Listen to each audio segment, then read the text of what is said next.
For the past 6 to 8 years, the name Harry Styles has caught the attention of a very wide demographic. Teenage girls, 20-something boys, mothers, mailmen, even myself from time to time.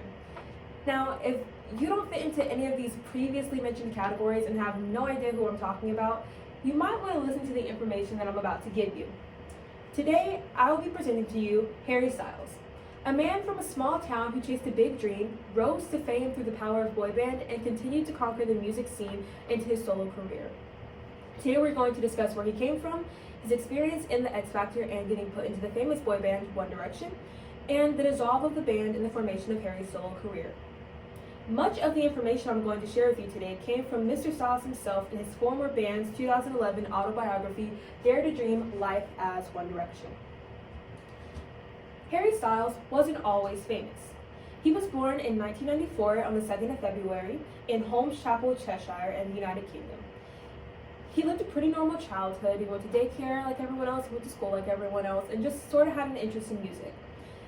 He worked at a bakery for much of his teenage life, and around the age of 13, he actually got into his very first band with a few kids from school. Their very first gig together, as he mentions in his section of the book Dare to Dream, was a gig at a close person to them, their wedding. They performed at someone's wedding. And from that performance, he realized that he was really into performing in front of audiences.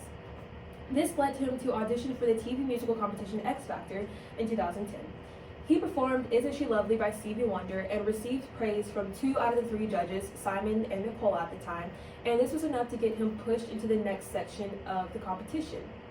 However, this didn't last very long. Shortly after, he and a few other contestants were about to be pushed out of the show because the judges began to believe that they weren't quite ready to be solo artists.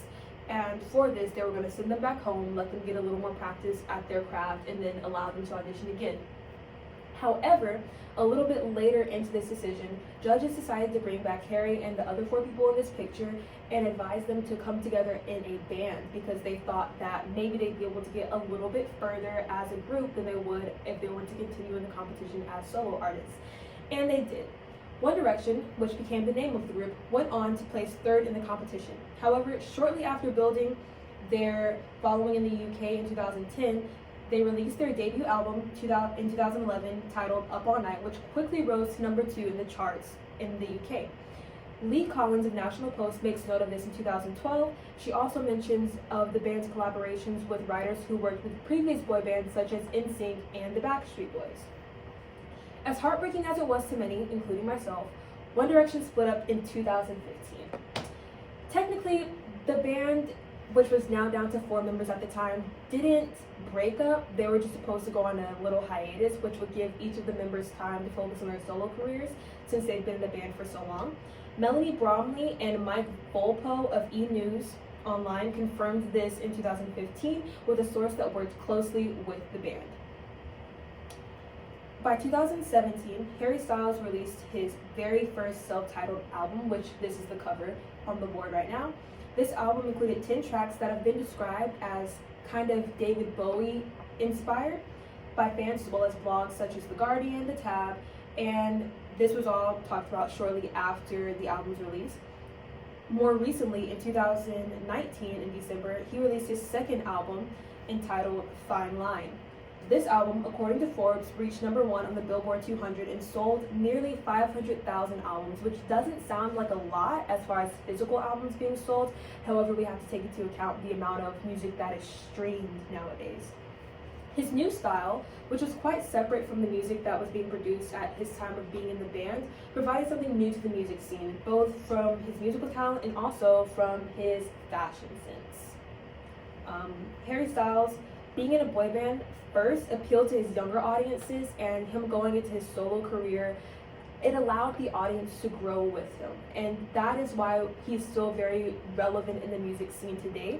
He was able to hang on to the same fans that he had back in 2010 and 2012 and 2015 because his music style matured with them.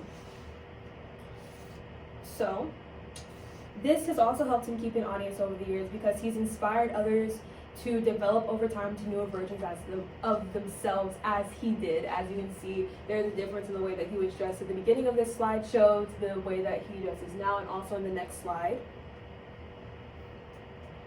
you can see he sort of pushes some of the boundaries, just like artists like David Bowie, and also like he's been compared to artists like Prince as well. So that is Harry Styles. Today we talked about where he came from, where he's been, and pretty much where he's headed right now in the music scene. He seems to still be moving up, and this is just a little insight of who he is and how he's still relevant in the music scene today. Thank you.